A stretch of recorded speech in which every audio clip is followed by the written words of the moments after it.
inspire, connect, resource, growing healthy churches is in relationship for God's mission.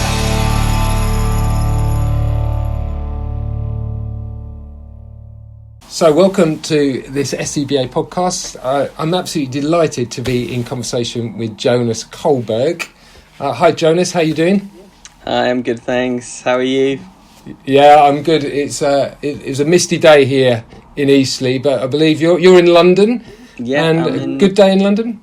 Yeah, it's amazing. It feels like it's early summer day, so I'm looking forward to a lunch in the garden later on. Lovely. Oh, that sounds great. Thank you for your time, and we are really looking forward to you sharing with us on our next Leaders' Day. So actually twice. So we have two Leaders' Day, one face-to-face in person on Thursday the 16th of June, and then one on Saturday the 25th of June as well. So you're going to join us again and give people the opportunity to engage with this topic of digital theology, which we'll talk a bit about in a moment or two. But we're absolutely delighted that you can share with us, and thank you again for joining with me on this podcast today. Jonas, it'd just be useful for those that are listening just to know a little bit about you. So tell us a little bit about your family situation. Sure. Well, I'm married to a British Asian, and we have two kids who are 11 and 9, a daughter and a son, and they go to the Norwegian school in Wimbledon. So I'm Swedish, my wife is British Asian, born in Switzerland, our daughter is born in London, and our son is born in Norway. So we spent some time in Norway as well. That's why we have the kids at the Norwegian school. So it feels like you're quite an international family. So which languages do you speak in your home? Do you actually speak a bit of Swedish to your kids, or are they just speak English? No, I think we decided very early on that we want them to be bilingual, and so the way to do that is that both parents have to constantly speak in their mother tongue right from the outset and make that a habit. Yeah.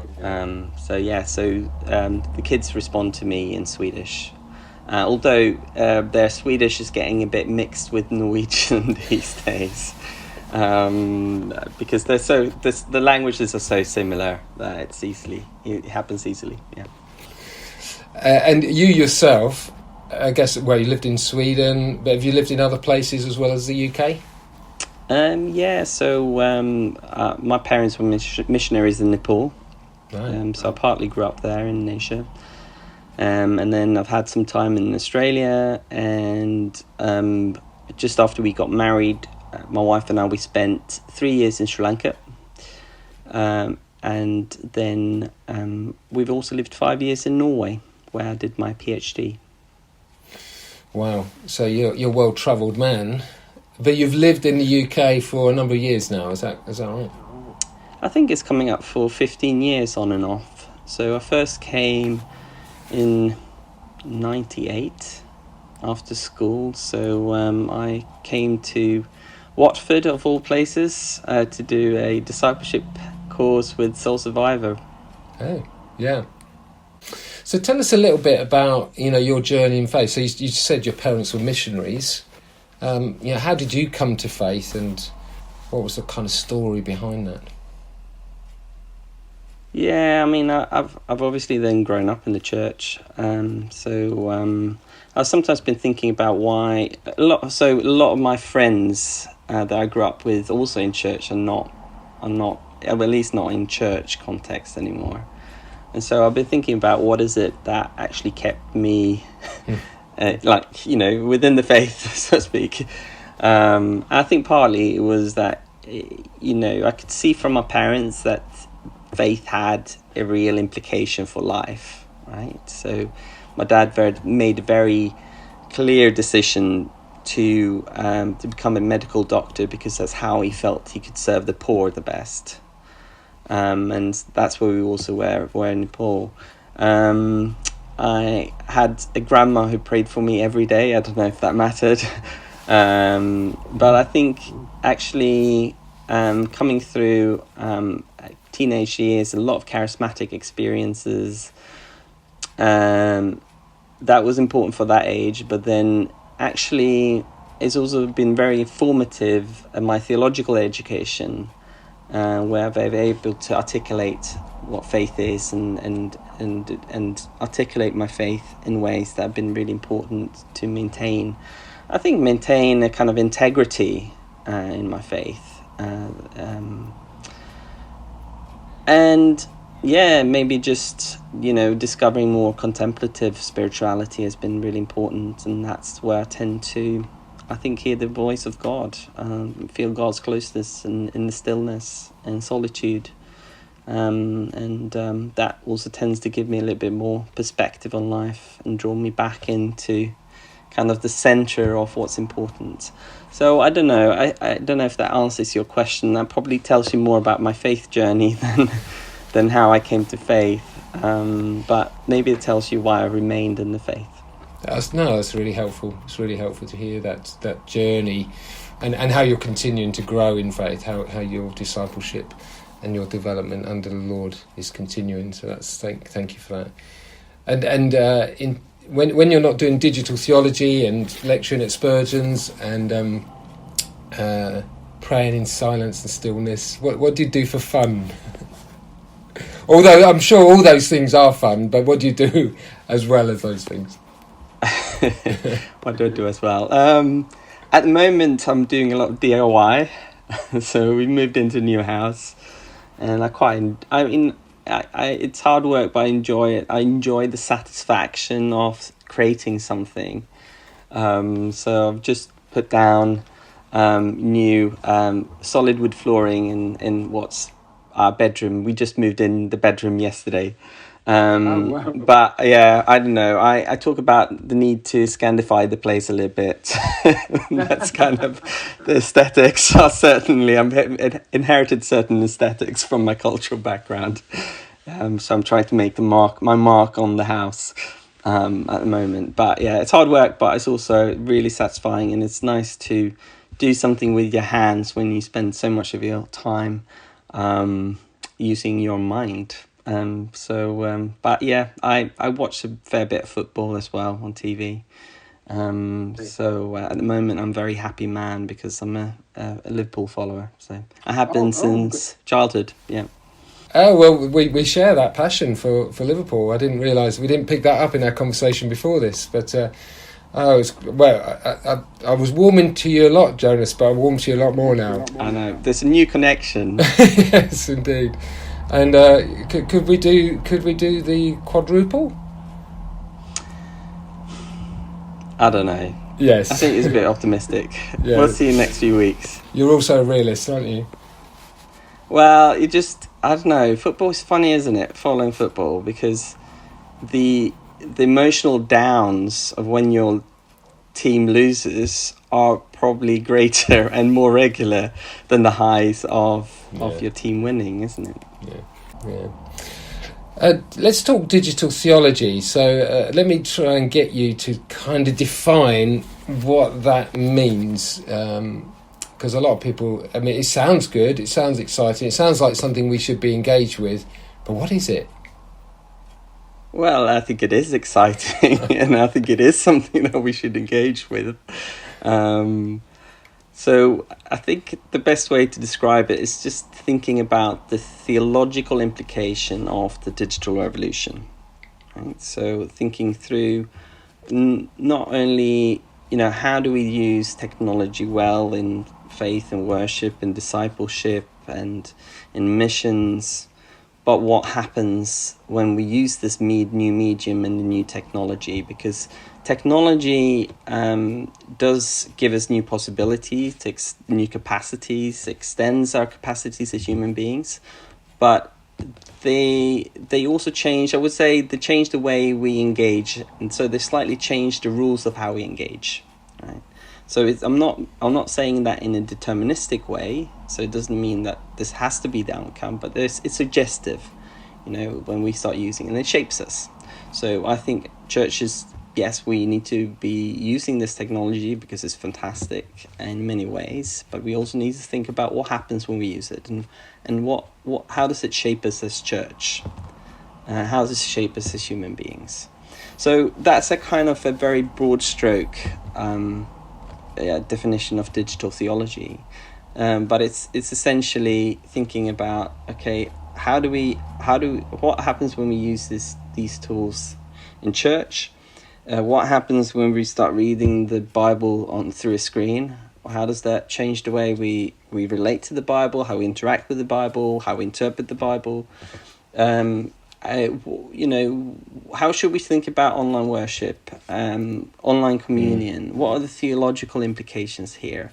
Can we have, if community is central to what makes church, what does technology, when we have community and interaction through digital means, what does that say about our community? How do we reflect on that? But there's also a kind of wider cultural shifts that we are undergoing, and I think technology is changing the way we even understand what it means to be human, right? And so there's lots of theological questions there about, okay, what does it mean to be human? How does that relate to the cultural shifts that we're undergoing now? How is it changing the way we interpret the world? So there's lots of kind of bigger questions there, philosophical, theological questions that we need to engage with, as well as the more societal, political questions, which Christians has always been interested in engaging with. What's a Christian voice in the conversation about the impact of technology upon our societies? Well, that's kind of very briefly, yeah. There's a lot in that, isn't there? And we'll talk a little bit about the day and what you're going to kind of bring and help us think through in a moment or two. But what I'm interested in, particularly at this point, is your journey into digital theology, and what is it about digital theology? What drew you into that? What excites you about this? To many of us, feels like a new world. Although it's digital stuff has been around for quite some years, but many of us have only really begun to engage with it because of COVID and lockdown and so forth. But what's your journey into this? Yeah, I mean, I think in some ways it's a little bit incidental, to be honest, rather than very deliberate. I having completed my PhD in Norway, we moved to Edinburgh, where my wife is doing a PhD. And while being there, I had a small position at New College, or School of Divinity at the University of Edinburgh, and I was linked to the Centre of, now let's see if I can get it right, Centre of Theology and Public Issues. And there I worked with director Jolyn Mitchell, who is interested in media and religion. And so I wrote a few articles together with him. And then a position came up in Durham at Cranmer Hall to manage the MA in Digital Theology. And having had the experience of managing a master's program in Sri Lanka and setting that up there, plus the interest in religion and media, I was kind of obviously an interesting candidate for them, and I got the position. And then got really excited about the kind of stuff that had been going on there with what was then Codec, which was a research centre at Cranmer Hall. And now we've rebranded as the Centre for Digital Theology. And I think what's exciting, what excited me then was, well, I've always been interested in kind of the intersection between church and society. And here was an issue that is, I mean, if you think about the impact of digitalization, of digital technology, of digital tools, like there's not a single area of life that's not been impacted in one way or another. Just think about the millions of apps for everything, right? Yeah. And so it just seemed to me that this is huge. Some might point to the printing press as technological development that's been really important for the church development in the past, and it kind of took some of the authority, oversight of the Bible away from church authorities into the hands of kind of non-clergy and laity. But it also made me think about reflect on actually how technology is, a lot of technology we have around us, we tend to take for granted in our everyday life, right? But technology and humanity and human life has always been intimately intertwined. So, if you think of technology as tools that extend human capacity, then even language can be understood as technology. So, and once you start thinking of that, technology is everywhere, it's been everywhere in church as well. From church buildings to, printed Bibles to books and to pews and windows and it all shapes us in one way or another. So I think, and then technology, digital technology, I think we're still kind of just almost at the cusp of it. We're just entering into it, and the possibilities that are there. So this kind of impact of digital technology in particular is not going to go away. It's just going to expand. And so, if church, so it just seemed to be really important to think about it, and exciting, I think. So part of your journey now is that you're part of Spurgeon. So Spurgeons must have also gone through some thinking and thought, well, actually, this is something that we need to have as part of our remit of what we're doing and what we're offering to students and others that will engage with that. What was the thinking behind? Do you know much of the thinking behind Spurgeon's and why this would be an important part of a Baptist college preparation for ministry? I think so. I mean, again, it's kind of slightly incidental, or I don't know if it's providence, if you want to use that language. So Cranmer Hall decided just before the pandemic not to keep the MA in Digital Theology. And so together with my colleague Pete Phillips, who's the director for the Centre for Digital Theology and who's behind a lot of kind of a pioneer in this area, we looked for a different host institution essentially, and Spurgeon's leapt at it really, and thought it as a real opportunity and as an important part of moving forward. And so I think their enthusiasm for it just made us think, this would probably be a good place to locate ourselves and to continue this kind of work. I haven't really asked them directly, what exactly is it that excited you about this, but I think they just saw an opportunity there that seemed to be important, and that could be good for the institution obviously, but also for our students essentially. And many would argue there's not much good that come out of COVID, but one thing that could be a real blessing is that many churches, of course, are now engaging in digital and recognising how important that it is in all kinds of different shapes and sizes and ways and different methods. So you're going to be sharing with us on our Leaders' Day, our 2 Leaders' Days.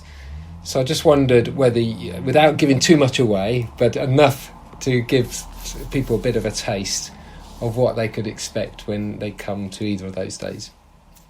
Okay, so maybe I should say what you shouldn't expect. Yeah, that'd be good. I'm not going to tell you how to run your Twitter feed or how to best do an online service.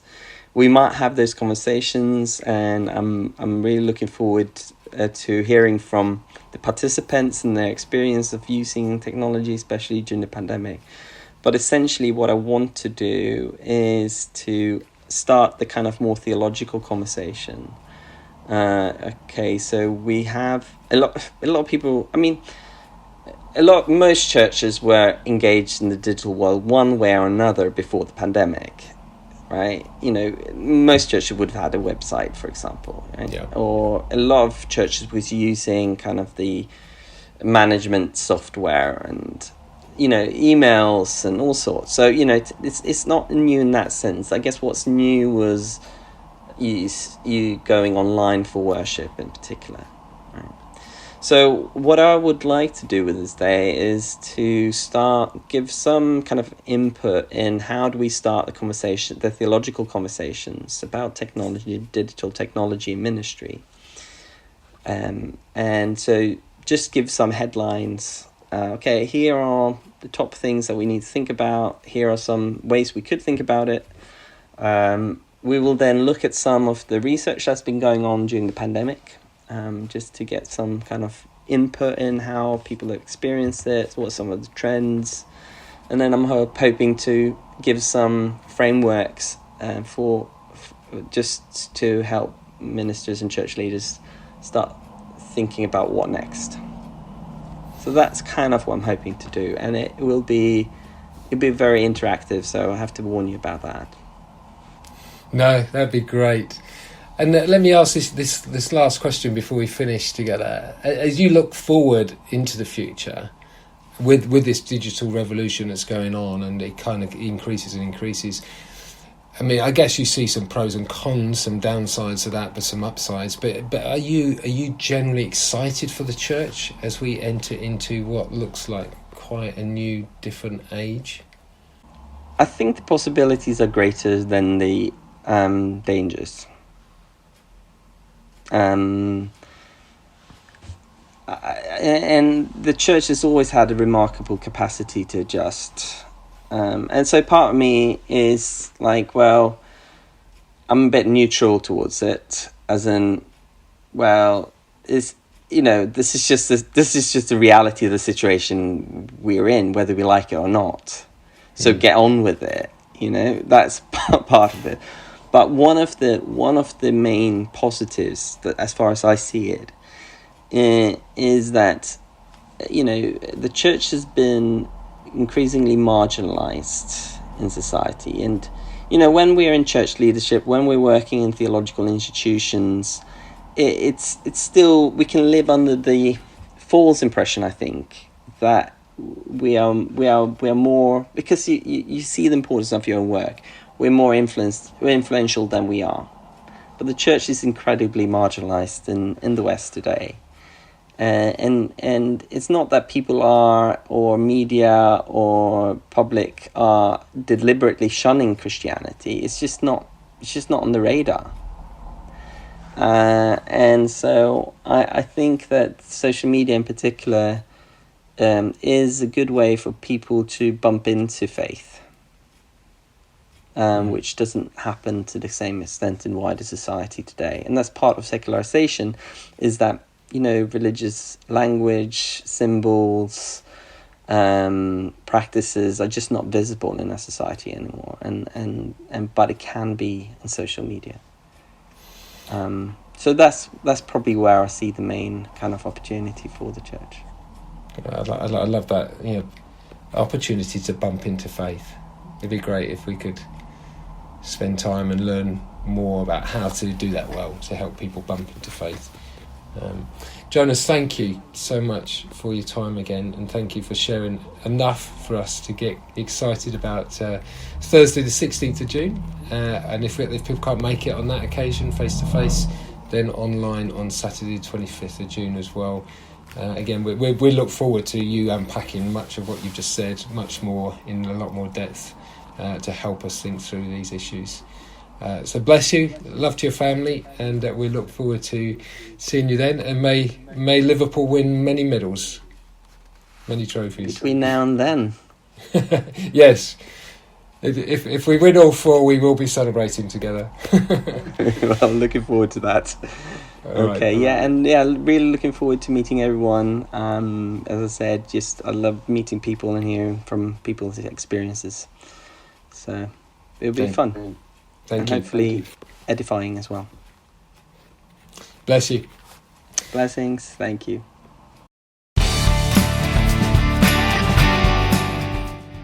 Inspire, connect, Resource. Growing healthy churches. is in relationship for God's mission.